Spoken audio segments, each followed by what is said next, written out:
Sydney test பார்த்திங்கன்னா முக்கியமான கட்டத்தை எட்டியிருக்குது. இந்த டைமும் பார்த்திங்கன்னா கோலி வந்து பெருசாக சோபிக்கல, வெறும் 6 ரனில் அவுட் ஆகிருக்காரு. அவர் அவுட் ஆனதுன்றது வந்து பெரிய ஏமாற்றமாக நம்மளுக்கு இருந்தாலும், அதை விட வருத்தமளிக்கக்கூடிய விஷயம் என்னன்னு பார்த்திங்கன்னா அவர் அவுட் ஆகிற விதம் தான்.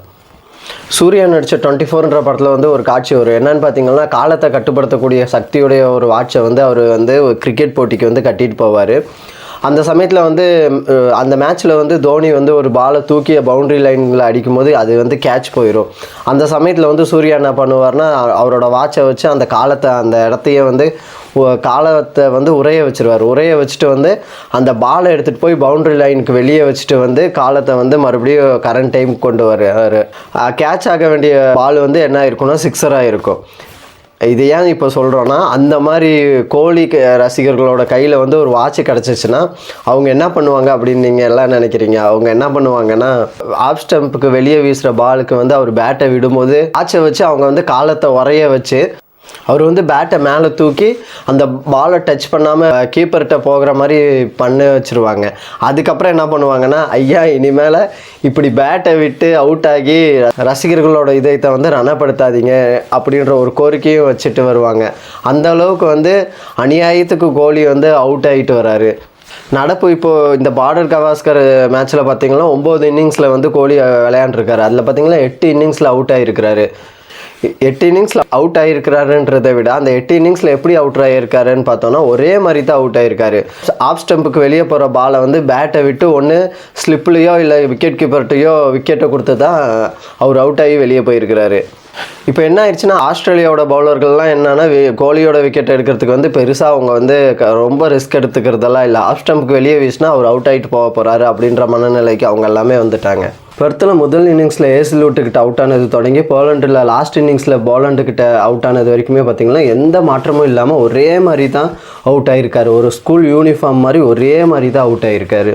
ஆஃப் ஸ்டம்புக்கு வெளியே வீசினாலே நம்ம அவுட் ஆகிறோம் அப்படின்ற அவரோட பிரச்சனையை வந்து அவர் கண்டுபிடிக்காமலாம் இல்லை. அவர் வந்து எப்போவோ கண்டுபிடிச்சிட்டு தான் அவர் நெட் ப்ராக்டிஸ்லலாம் பார்த்திங்கன்னா ஆஃப் ஸ்டம்புக்கு வெளியே வர பாலை வந்து லீவ் பண்ணி பேட்டை மேலே தூக்குற மாதிரி பயிற்சியில் ஈடுபடுறாரு. நீங்கள் நல்லா கவனிச்சு பார்த்தீங்கன்னா கிரவுண்டில் ஃபீல்டிங்கில் இருக்கும்போது கூட அந்த ஷேடோ ப்ராக்டிஸில் பார்த்தீங்கன்னா ஆஃப் ஸ்டம்புக்கு வெளியே வர பாலை வந்து லீவ் பண்ணுற மாதிரி தான் அவர் வந்து ப்ராக்டிஸ் பண்ணிகிட்டே இருக்கிறாரு.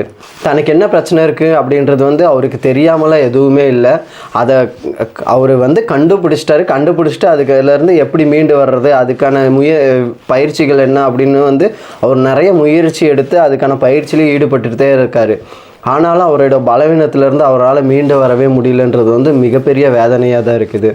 இந்த தொடரோட ஃபஸ்ட்டு மேட்ச்லேயே பார்த்திங்கன்னா அவர் செஞ்சுரி அடித்தப்பே வந்து ஆஸ்திரேலியாவோட முன்னாள் வீரர்கள்லாம் வந்து ஆஸ்திரேலியாவை கடுமையாக விமர்சனம் பண்ணாங்க. என்னன்னு பார்த்திங்கன்னா, விராட் கோலி மாதிரி ஒரு மிகப்பெரிய பேட்ஸ்மேனை வந்து ஒரு உலகின் தலை சிறந்த பேட்ஸ்மேனை வந்து நீங்கள் ஃபஸ்ட்டு மேட்ச்லேயே வந்து 100 அடிக்க வச்சிங்கன்னா அதுக்கு அடுத்து வர மேட்ச்லலாம் அவங்க வந்து ரொம்ப கான்ஃபிடெண்ட்டாக இன்னும் பெரிய ஸ்கோருக்கெல்லாம் போவாங்க அப்படின்னு சொல்லி ஆஸ்திரேலியா வந்து கடுமையாக விமர்சனம் பண்ணாங்க. ஆனாலும் பார்த்திங்கன்னா ஆஸ்திரேலியாவோட பவுலர்ஸ் எல்லாம் வந்து அதுக்கெல்லாம் இங்கே வாய்ப்பே இல்லை, அவரோட பலவீனம் என்னன்னு எங்களுக்கு தெரியும், அதை வச்சு நாங்கள் வீழ்த்திடுவோம் அப்படின்னு சொல்லி ஒவ்வொரு மேட்ச்லேயும் அவரை சொல்லி அடித்து விக்கெட் எடுத்துகிட்டு இருக்காங்க. அப்படின்றதுல வந்து எந்த மாற்று கருத்தும் இல்லாமல் அவர் அப்படியே அவுட் ஆகிட்டு இருக்காரு. மெல்பர்னில் வந்து அவர் நெட் ப்ராக்டிஸ் பண்ணிகிட்டு இருக்கும்போது ஒரு வீடியோ வந்து ரொம்ப வைரல் ஆச்சு.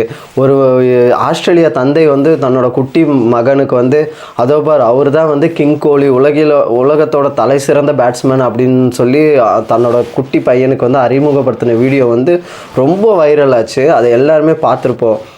கிரிக்கெட் உலகமே வந்து கொண்டாடி தீக்கிற ஒரு மாபெரும் வீரர் விராட் கோலி. அத்தனை பேர் மனசுலையுமே பார்த்திங்கன்னா கிங் கோலியாக தான் இருக்கிறாருன்றதுல வந்து எந்த ஒரு மாற்று கருத்துமே இல்லை. அவர் வந்து கிரிக்கெட்டில் வந்து உச்சத்தில் ஒரு கிங்காகவே இருக்கும்போதே வந்து கிரிக்கெட்லேருந்து உச்சத்தில் இருக்கும்போதே கிங்காகவே இருக்கும்போதே வந்து அவர் வந்து விடை பெற்று கிரிக்கெட்லேருந்து அவர் விடை பெறும்போது வந்து உச்ச நட்சத்திரமாக கிங் கோலியாக தான் இருக்கணும். அதுலேருந்து கீழே இறங்கி அவர் விடை பெறவே கூடாது. அதனால கிங் கோலிக்கு நம்ம வைக்கிற ஒரு வேண்டுகோள் என்னன்னா, மீண்டு வாங்க கிங் கோலி, நீங்கள் திரும்பி வரணும், மீண்டு வாங்க கிங் கோலி அப்படின்றது தான் நம்ம அவருக்கு வைக்கிற மிகப்பெரிய கோரிக்கையாக இருக்கும். அவர் வந்து இனி வர காலங்களில் வந்து கண்டிப்பாக மீண்டு வருவார் அப்படின்ற ஒரு மிகப்பெரிய எதிர்பார்ப்பு வந்து எல்லாத்துக்கிட்டேயுமே இருக்குது. இனி வர காலங்களில் அவர் என்ன பண்ணுறாரு, மீண்டு வராரா என்னன்னு நம்ம பார்க்கலாம். பாய்.